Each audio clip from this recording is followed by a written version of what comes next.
Bonjour à toutes et bonjour à tous. Bienvenue sur Mosaïque, la chaîne qui libère le sens de l'actualité. Bienvenue en particulier à tous ceux qui nous rejoignent, qui nous ont rejoints ces derniers jours. On a passé la semaine dernière les 100 000 vues après seulement un mois et demi d'existence. On vous remercie beaucoup pour votre soutien. Alors pour faire le point aujourd'hui sur la situation militaire et stratégique, on est en compagnie du géopolitologue Frédéric Ancel. Bonjour Frédéric Ancel. Bonjour Antoine Mercier. Merci beaucoup d'être avec nous. L'opération de l'armée israélienne a débuté maintenant il y a un peu plus d'un mois et demi. Est-ce que vous pouvez nous dire où nous en sommes à l'heure qu'il est? Au milieu du gué.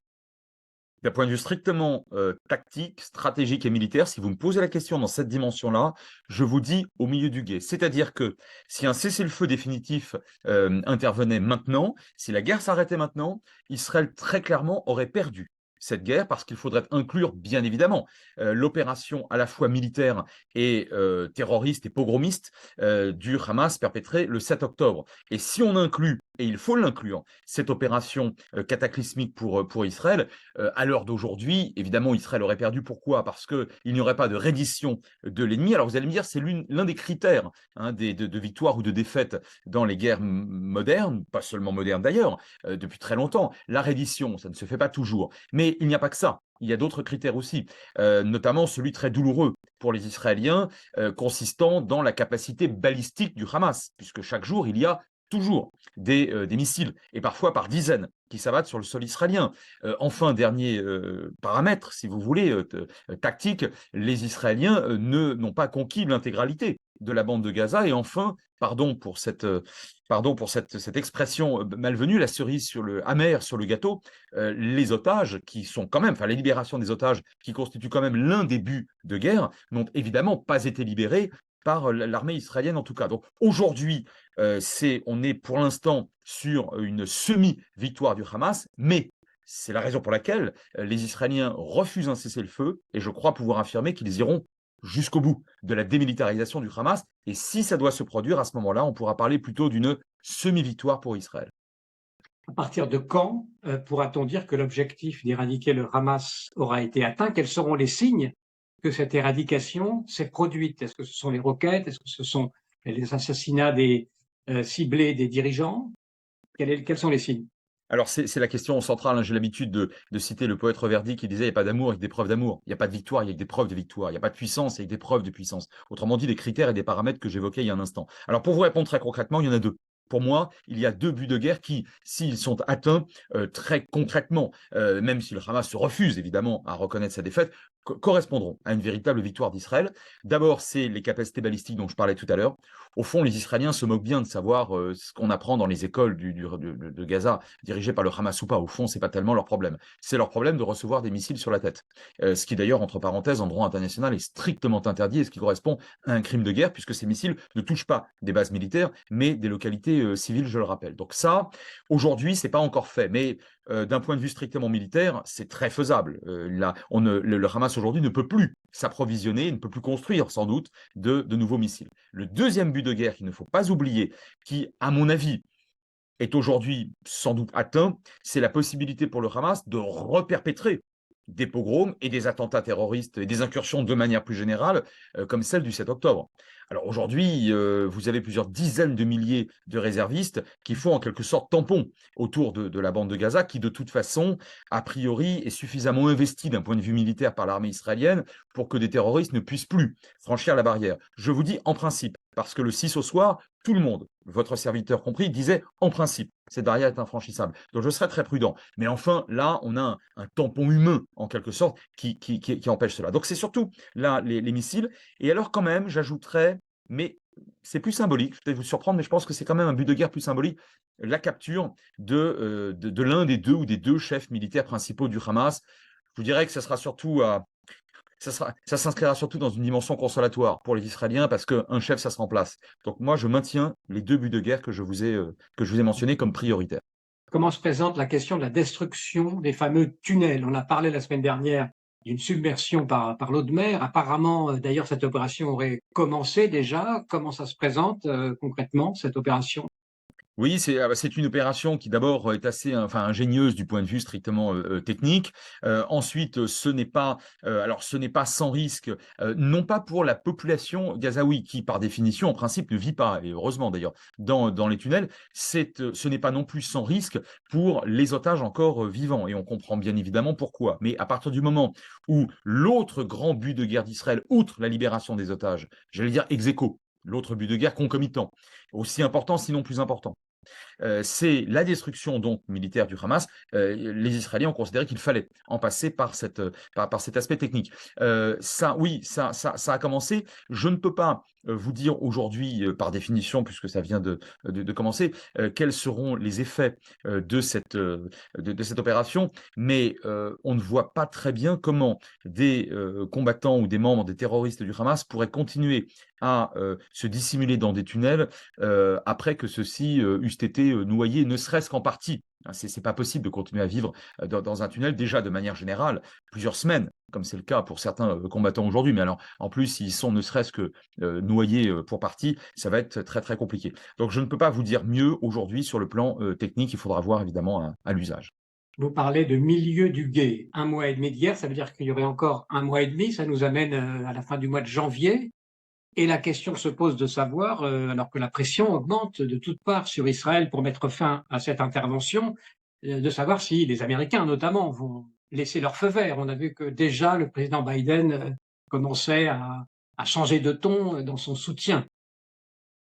Alors d'abord attention, quand je vous parle de milieu du gué, c'est au sens qualitatif, du terme, moins, au sens chronologique. Vous pouvez atteindre par exemple la moitié de vos objectifs en, pas quelques jours et puis, ben, mettre 1 an à atteindre l'autre moitié des objectifs. Maintenant sur la pression et les États-Unis. Écoutez, moi je considère que les Israéliens, iront jusqu'au bout de la destruction militaire, non pas de l'éradication de ce que représente le Hamas, hein, avec sa charge et sa dimension, pas seulement, militaro-terroriste, mais aussi, islamiste, éducative, sociale et cetera. Éradication totale, non. Olmert s'était déjà complètement planté en parlant d'éradication du Hezbollah en 2006, enfin en juillet 2006. Bon, donc aujourd'hui, le gouvernement est un tout petit peu plus, enfin au moins Netanyahou est au moins sur cette question-là un tout petit peu plus malin et il ne parle que de destruction militaire du Hamas, qui me paraît effectivement beaucoup plus sérieux et faisable.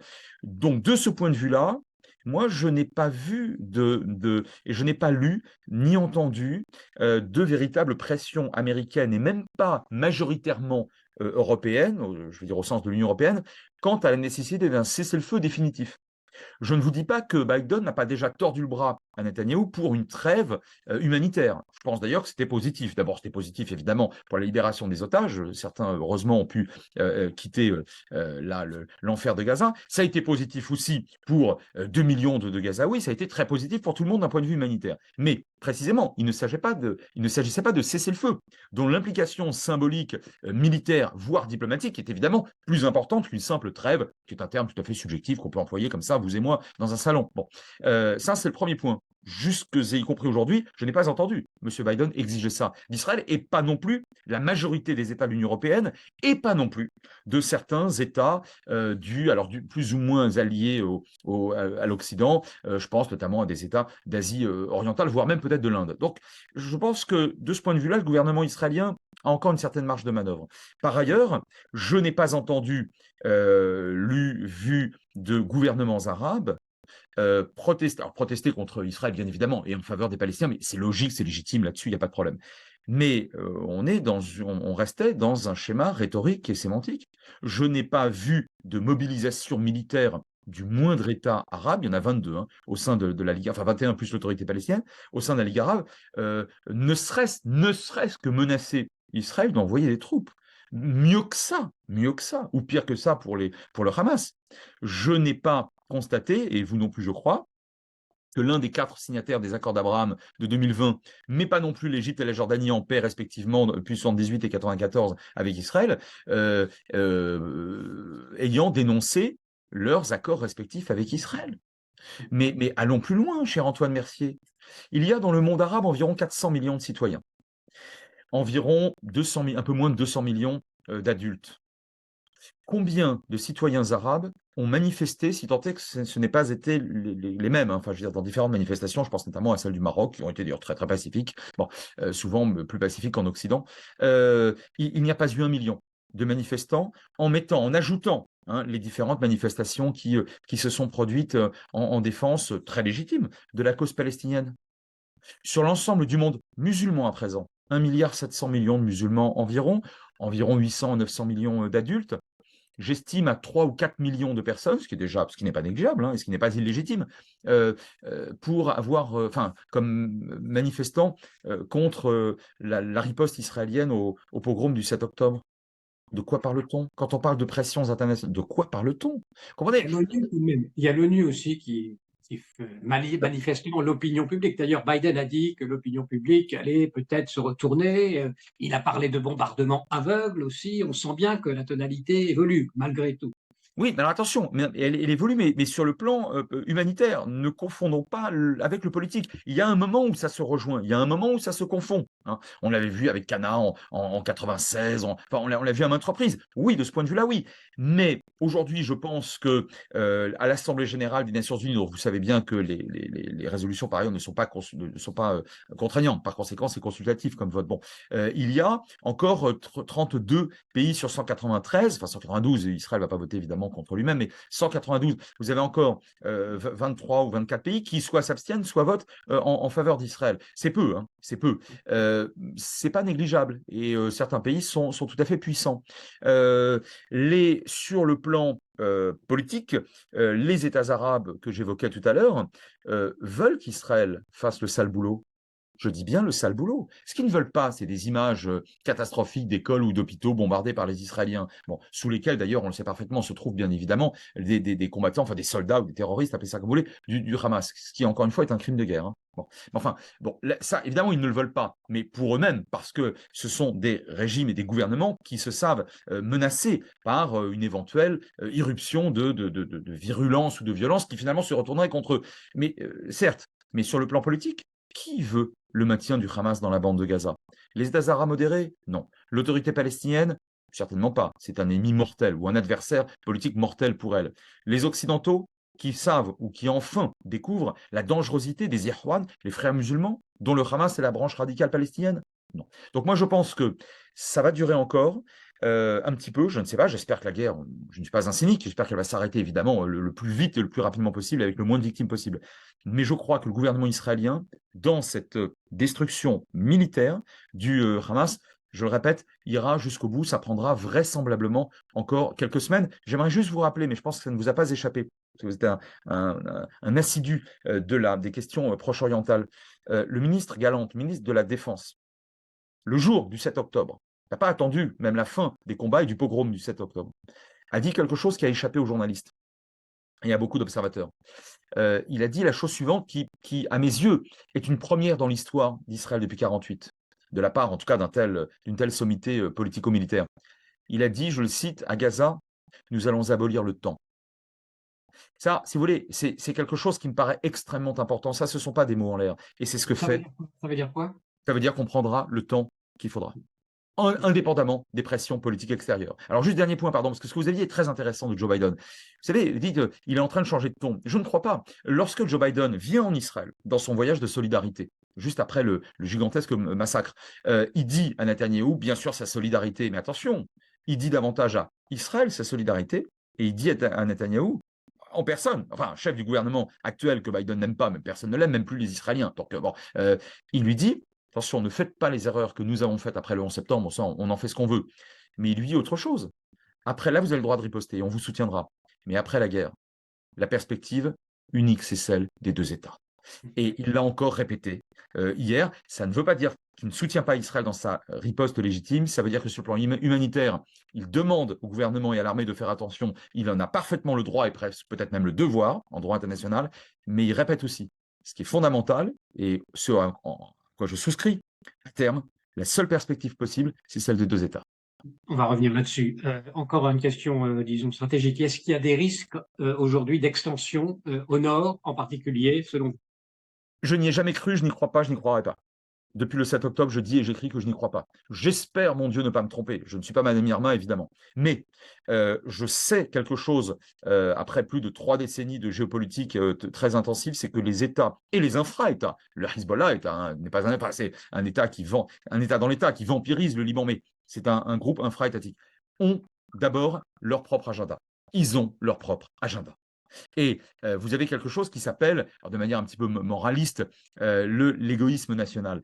Si vous voulez, le Hezbollah a un agenda qui est libanais et qui est syrien. Hein. Il a largement contribué à maintenir au pouvoir Bachar el-Assad. Bon, il doit maintenir son influence primordiale au Liban, dans un Liban où il n'est pas majoritaire, où les chiites ne sont quand même pas majoritaires, en part relative, oui, mais pas dans l'absolu, et où les Libanais en ont vraiment ras-le-bol. Que le Hezbollah, sous prétexte d'aller libérer les fermes de Sheba, qui d'ailleurs n'appartiennent pas au Liban, mais bien sûr à la Syrie, fassent la guerre contre Israël et prennent des coups en retour. Quant à l'Iran, alors écoutez, c'est encore plus clair. La République islamique d'Iran, au pouvoir depuis 1979, n'a jamais massivement, directement fait la guerre à Israël. Jamais.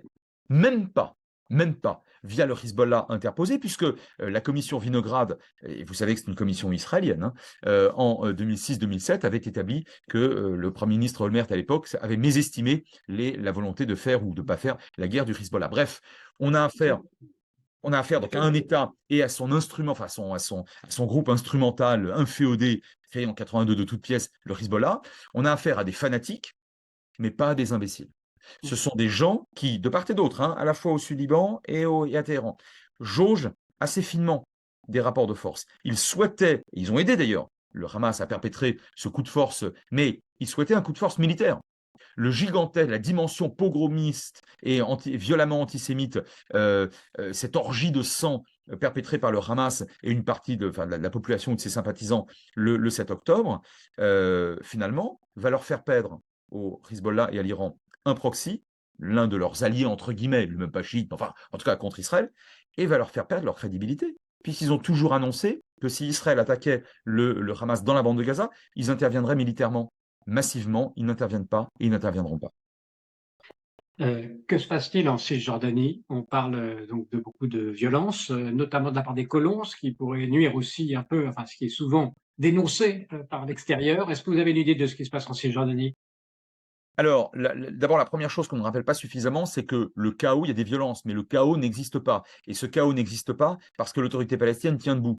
Ça fait quand même plus de 15 ans, Antoine Mercier, que j'entends un nombre d'observateurs extraordinairement paresseux me dire « Non, mais l'autorité palestinienne, elle est discréditée, elle est par terre, elle est morte, elle est moribonde, elle n'existe plus. » Mais à peu près tous les termes, toutes les expressions sont passées, y compris les plus fleuries.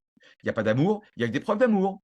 Il n'y a pas de réalité ou de puissance de l'autorité palestinienne, il n'y en a que des preuves. Moi, je constate qu'après 7 semaines, 8 semaines de guerre et de bombardements israéliens, notamment à Gaza en riposte du 7 octobre, le chaos, il n'y a pas de chaos en Cisjordanie, et notamment pas dans la zone A, hein, dévolue à l'autorité palestinienne par les accords d'Oslo en 93, 94 et 95. Écoutez, ça veut dire quelque chose. Alors, il y a 60-70 000 hommes palestiniens, enfin soldats et policiers palestiniens, qui sont d'abord armés par les Américains, entraînés par les Américains, financés par vos impôts et les miens, et par les impôts américains, et sans doute d'ailleurs japonais et européens, et ils tiennent à peu près leur ville. Ça, c'est la première chose. Vous me demandez ce qui se passe. Ben, il se passe ça aussi. La deuxième chose, elle est beaucoup plus embêtante pour Israël. Israël est une démocratie.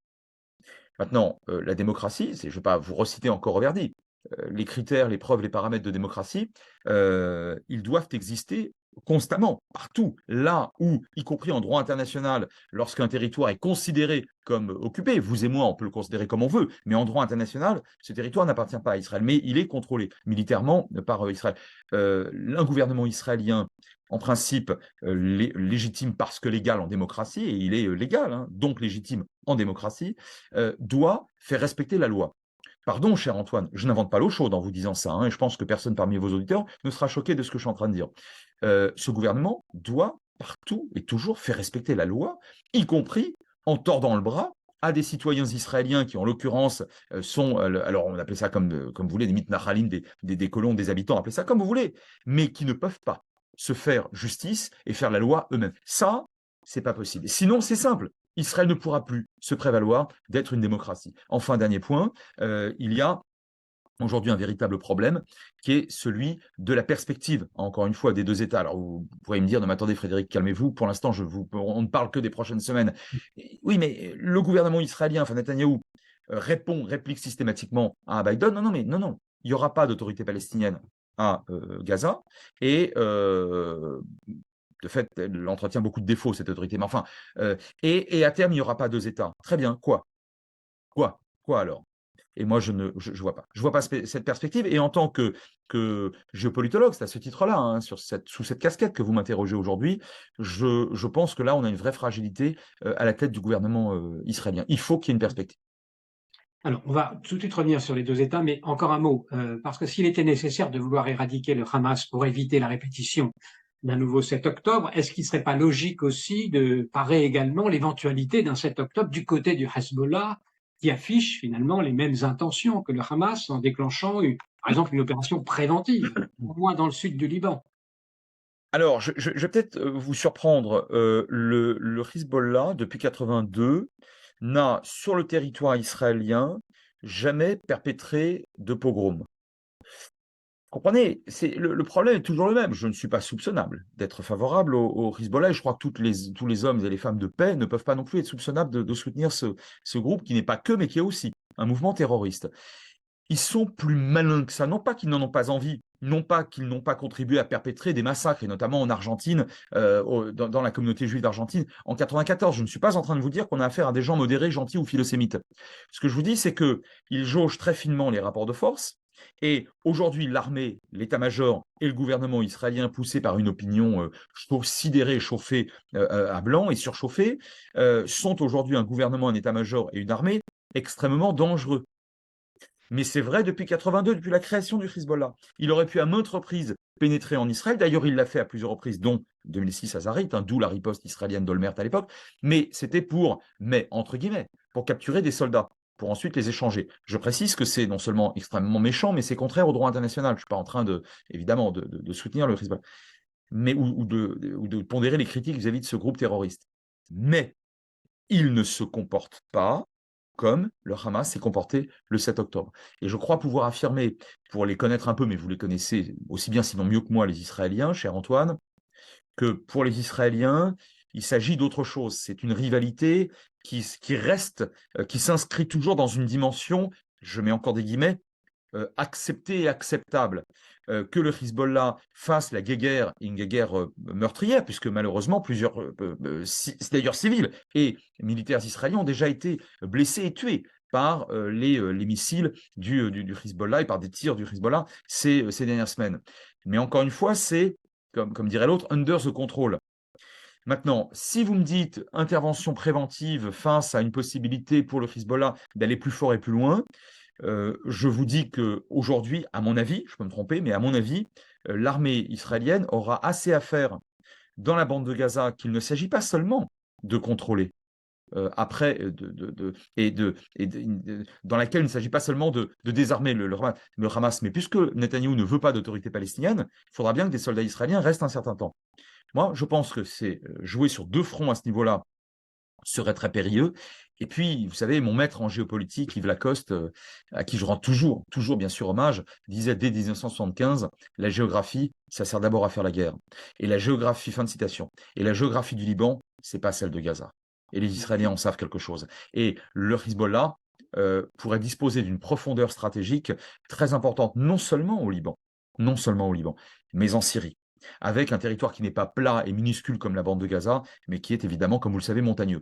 Alors là, moi, je veux bien imaginer cette hypothèse, mais je pars du principe qu'au-delà même de la dangerosité de ces deux fronts, je pense que les Israéliens savent, je peux me tromper, je pense qu'ils savent que le Hezbollah restera prudemment dans ce statut dans ce schéma plutôt, pardon, de guéguerre, et que par conséquent, ça n'est pas intéressant ou utile d'un point de vue stratégique d'aller risquer beaucoup plus que ce que ça coûterait de rester dans ce schéma-là. Revenons au jour d'après la fin des hostilités, qu'on espère proches. Et d'abord dans la bande de Gaza, est-ce que vous voyez des solutions politiques? Alors vous semblez estimer qu'il y aura des pressions fortes de la part des États-Unis notamment pour qu'on revienne à un processus de négociation et à cette fameuse solution à deux États. Comment voyez-vous cette possibilité se mettre en place? Alors je serais extrêmement optimiste, mais vraiment. Et je ne pense pas que je vais vous parler en pensée magique.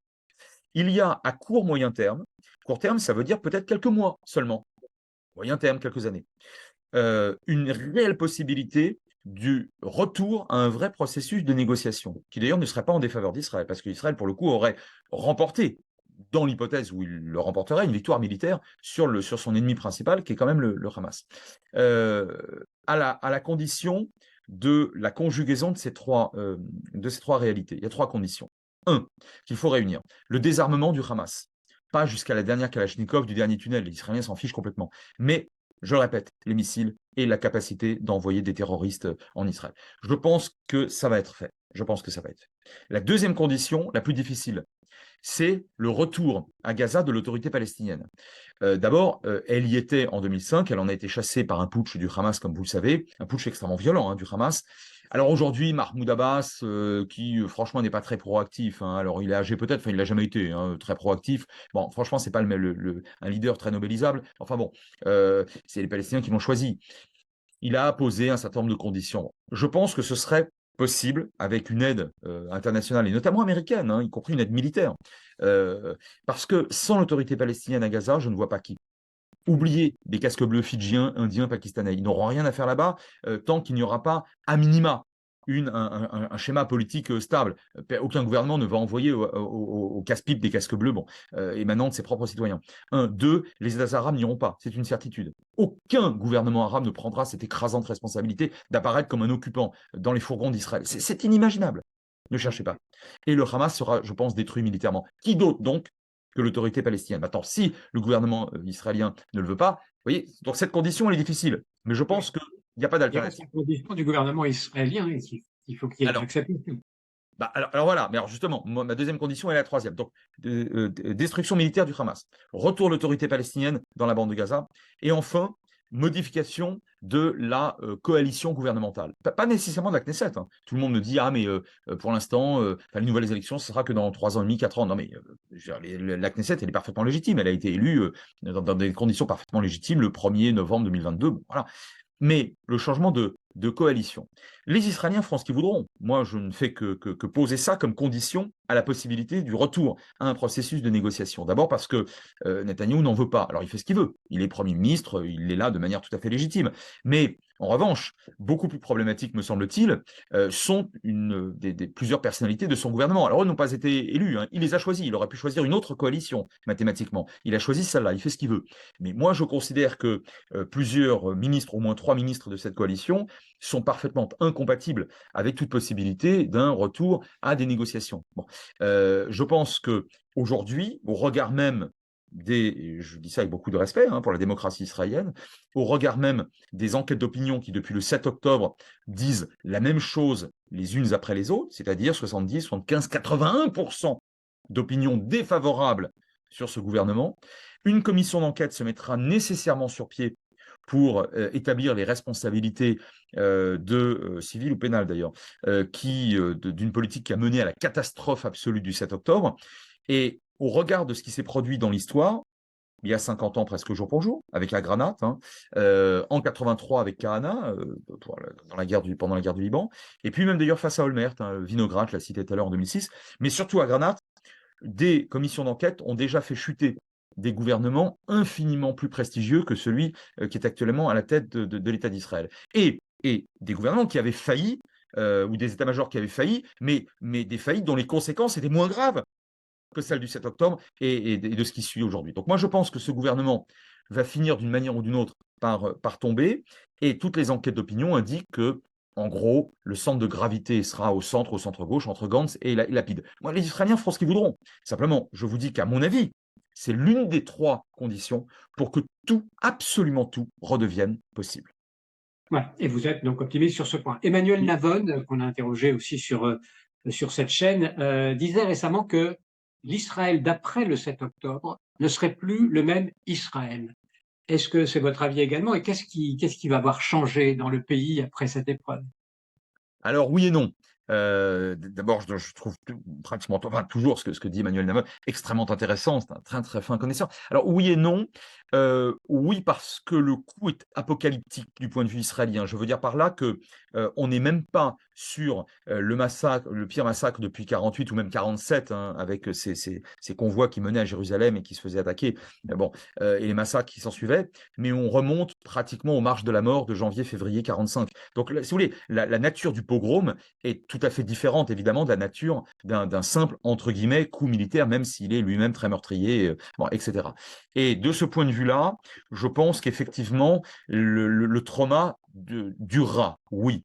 Mais, j'établis un mais. Je vous citais il y a un instant la guerre du Kippour, les suites de la guerre du Kippour. Si vous m'aviez posé la question, il y a 50 ans, jour pour jour, je vous aurais répondu oui, mais.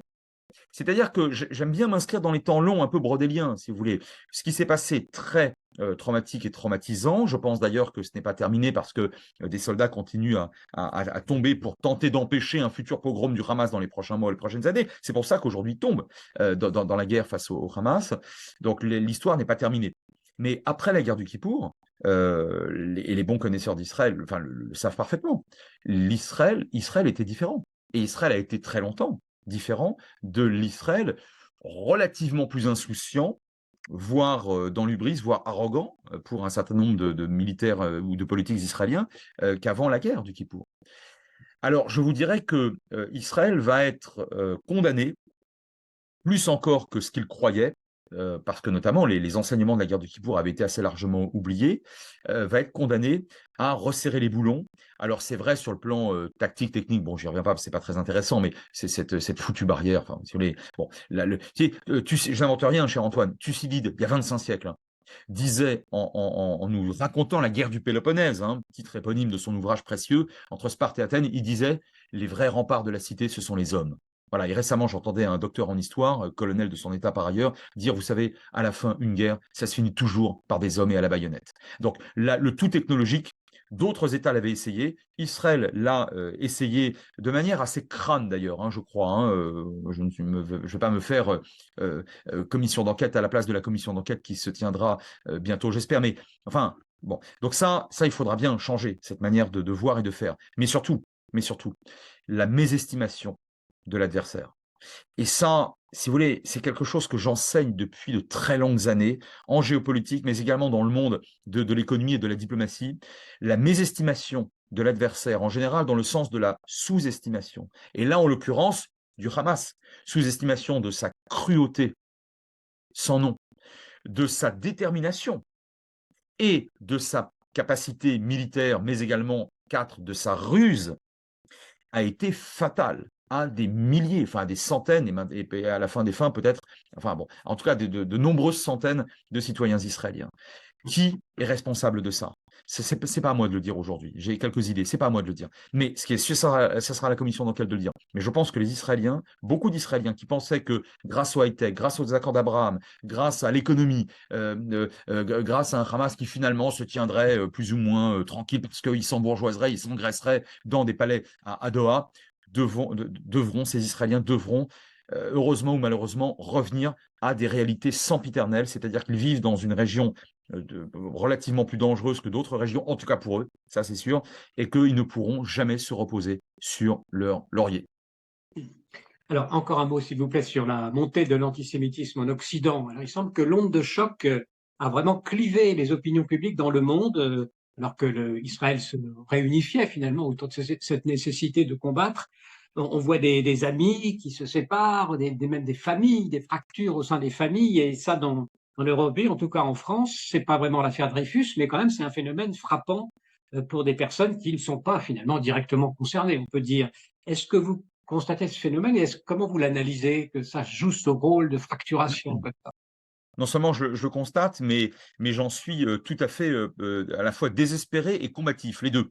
Je finirai par le combatif. J'en suis désespéré parce qu'on peut parfaitement détester et combattre en tant que citoyen telle ou telle politique, telle ou telle initiative d'un gouvernement. Mon Dieu, c'est d'une banalité ce que je suis en train de vous dire. On le fait tous les jours, nous tous. Bon, très bien, y compris le gouvernement israélien, y compris celui-ci. on peut très bien aller plus loin et considérer que décidément, à l'origine, le sionisme, bon, oui, Israël, on peut toujours en discuter, on a le droit, notamment en démocratie. Revenir sur la réalité de la Shoah, revenir sur ce que seraient fondamentalement, intrinsèquement les Juifs, catégorisation par conséquent antisémite et raciste, essentialisation, donc racisme en réalité. Tout ça du fait ou parce qu'un gouvernement israélien procède de telle ou telle manière, pire que ça, cette vague antisémite mondiale, alors qui ne submerge pas le monde, mais qui se voit malheureusement un peu partout, un peu en tache de léopard comme ça, y compris effectivement dans des sociétés dont on pensait qu'elles étaient plus ouvertes que ça ou plus éclairées que ça, cette vague a commencé dès la perpétration du pogrom. Alors là, avant même la riposte massive d'Israël, puisqu'il y a eu quelques jours entre les deux. Donc là, on a affaire, oui, à quelque chose de désespérant. C'est très sisyphien, si vous me passez l'expression. Rien n'est jamais acquis, rien n'est jamais définitif. Même après des années ou des décennies d'éducation et d'enseignement, et moi qui travaille beaucoup, comme vous le savez, sur les questions de lutte contre le négationnisme, j'en suis vraiment désespéré, mais je conclus. Combatif. Rien n'est jamais fini, ni en bien ni en mal. Et à ceux qui croyaient pouvoir se reposer encore une fois sur des lauriers éducatifs ou culturels, notamment en Occident, en seront pour leurs frais. On ne peut jamais cesser, et on ne doit jamais cesser de se battre pour ses valeurs et pour son existence. Comment expliquez-vous, Frédéric Ancel, qu'une directrice d'université américaine, parmi les plus réputées, a pu soutenir qu'appeler au génocide des Juifs n'était pas forcément contraire au règlement de l'université en question et que cela dépendait du contexte? Est-ce que vous arriviez à comprendre intellectuellement ce qui se passe dans sa tête à ce moment-là? Oui, je le crois. Alors c'est pas très joli, mais oui, je le crois. Je crois même d'ailleurs que cette position, finalement, relève d'une certaine logique. Je veux dire pourquoi. D'abord, une logique circonstancielle et ensuite une logique plus structurelle américaine. La logique circonstancielle, c'est que cette vague de wokisme, de tiers-mondisme extrêmement violent, à certains égards raciste, hein, pas seulement antisémite, raciste aussi, notamment anti-blanc. Être anti-blanc, c'est être raciste, hein, d'une manière ou d'une autre. Hein. Elle submerge les universités de pas mal de pays, aux États-Unis aussi. Alors, c'est pas nouveau. Je me permets quand même de vous rappeler que dans les universités américaines, à la fin des années 60 et au début des années 70, on entendait des choses qui étaient pas très fraîches. Et d'ailleurs, notamment sur Israël. Bon, 30, 40 ans plus tard, les mêmes zozos qui racontaient n'importe quoi de manière extrêmement dure, sur la base d'un tiers-mondisme très agressif, on les retrouvait bons bourgeois occidentalistes et en général pro-israéliens. Bon, on verra bien ce qui se passera dans 30 ans. Mais là, ce wokisme-là, ben, il est épousé, il est adopté, cette vague, elle est, j'allais dire, surfée par des présidents ou des directeurs d'universités et d'autres institutions d'ailleurs plus ou moins vénérables. Alors ça, c'est une logique conjoncturelle qui est extrêmement inquiétante, qui est gênante. Le Congrès américain, heureusement quand même, c'est penché sur cette question-là, il ne se penche pas sur toutes les questions universitaires, croyez-moi. Aux États-Unis, il a d'autres chats à fouetter. Bon, ben voilà, ça c'est intéressant, il y a des contre-feux qui se mettent en place. Qu'est-ce que vous voulez que je vous dise? C'est la démocratie américaine. Maintenant, deuxième point, une logique structurelle, et là du coup, qui m'a malheureusement pas étonné, et que je combats en permanence, c'est ce fameux premier amendement. Moi, je pense que les mots peuvent tuer. On ne peut pas laisser dire tout et n'importe quoi. Et je considère que le complotisme, autre face du même Janus négationniste, doit être combattu au dernier degré. Mais vous savez très bien, cher Antoine, que aux États-Unis, lorsqu'on dit ça, on est considéré comme, y compris par des modérés, par des Américains modérés, on est considéré comme comme des despotes, des dictateurs, bon, etc. Mais ça, tant que cet amendement, et je pense qu'il ne le sera pas de sitôt, hein, ne sera Donc, pas liberté modifié. de parole, il faut préciser. Oui, pardon, excusez-moi, bien sûr, bien sûr, bien sûr. C'est la libre expression totale, en quelque sorte. Bon, la liberté d'expression totale. Bien sûr, merci d'insister là-dessus.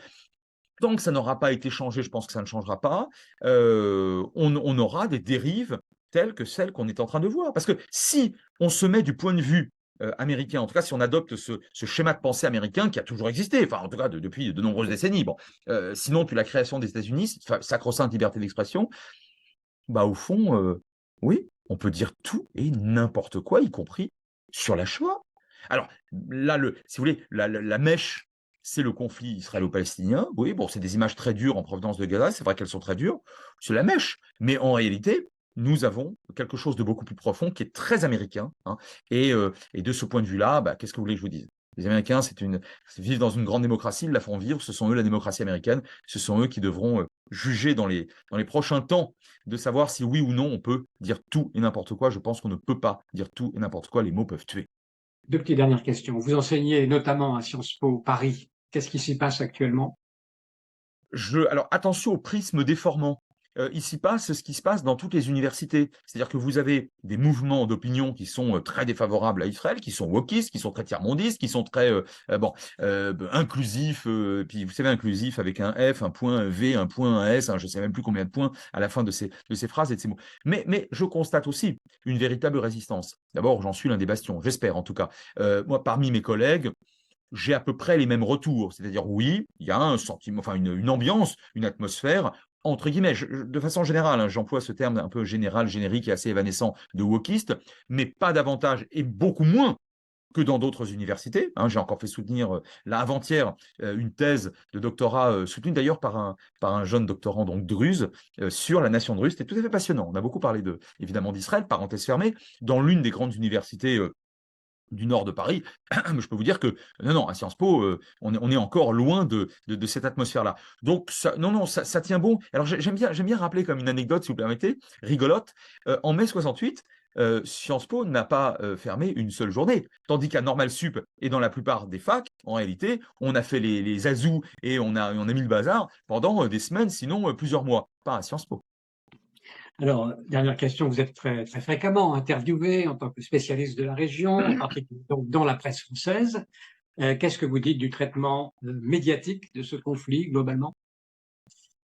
Alors globalement, est un adverbe compliqué parce que je constate, pas que je pense, c'est que je constate qu'au sein des rédactions, vous le disiez tout à l'heure, des familles ou des groupes d'amis, mais au sein des rédactions, il y a un clivage relativement fort. Alors je dirais que globalement, pour reprendre votre adverbe, le conflit, il n'est pas traité en France, en tout cas, de manière catastrophique. Je m'inscris en faux par rapport à et contre des facilités, contre des paresses, contre des manquements ou des oublis. Hein. Lorsqu'on me parle, je vous donnerai un seul exemple, d'attaque du Hamas du 7 octobre, c'est un peu court, jeune homme. Non, ça ne suffit pas. Et là, je proteste. Et là, je rappelle la nature de l'attaque, hein, bien évidemment, et ce crime contre l'humanité antisémite. Bon. Maintenant, globalement, encore une fois, en France, en tout cas, il y a d'autres pays d'Europe où c'est beaucoup plus difficile. Je pense que ce traitement, il est assez professionnellement établi et que voilà qu'il n'y a pas on n'est pas au bord du gouffre médiatique et par ailleurs dernier point si vous permettez on peut choisir en France vous avez un choix médiatique très important hein, notamment par rapport à d'autres pays européens même hein. On peut comparer ce qui est comparable avec certains voisins et donc aujourd'hui si vous êtes très défavorable au traitement de la guerre Israël-Hamas par tel ou tel média, vous pouvez très facilement trouver une ligne assez radicalement différente dans un autre média. Il y a une tribune récente du philosophe Pierre Zawi qui affirmait qu'Israël risquait de se perdre moralement dans cette riposte eu égard aux très nombreuses victimes palestiniennes civiles et il appelait un cessez-le-feu. Donc là, qu'est-ce que ça vous inspire, ce genre de position à partir d'une forme de défense de la morale qui est censée être la colonne vertébrale d'Israël? C'est une question éthique et philosophique majeure, notamment pour une démocratie qui n'a jamais cessé de l'être, qui s'est toujours affirmée comme telle. Dès la proclamation d'indépendance de l'État d'Israël, vous retrouvez un souci d'être un État à la fois juif et démocratique. Et ce souci, je crois pouvoir l'affirmer, n'a jamais quitté la quasi-totalité de l'opinion israélienne et la plus grande partie de la classe politique israélienne. Je pense que cet équilibre, il est extraordinairement difficile à trouver. Je veux parler de l'équilibre entre le maintien de la démocratie, donc des usages démocratiques, y compris en temps de guerre, d'une part, et la crédibilité politique et militaire et stratégique, d'autre part, qui, pour un État comme Israël, est absolument vital et existentiel. Merci beaucoup Frédéric Merci à vous. Ancel, merci infiniment pour ces éclaircissements. On remercie aussi Daniel Cacoun pour la réalisation, la supervision aussi de cette chaîne Mosaïque. Merci pour votre attention et à bientôt donc sur Mosaïque, la petite chaîne qui monte donc et qui libère le sens de l'actualité. Merci à tous.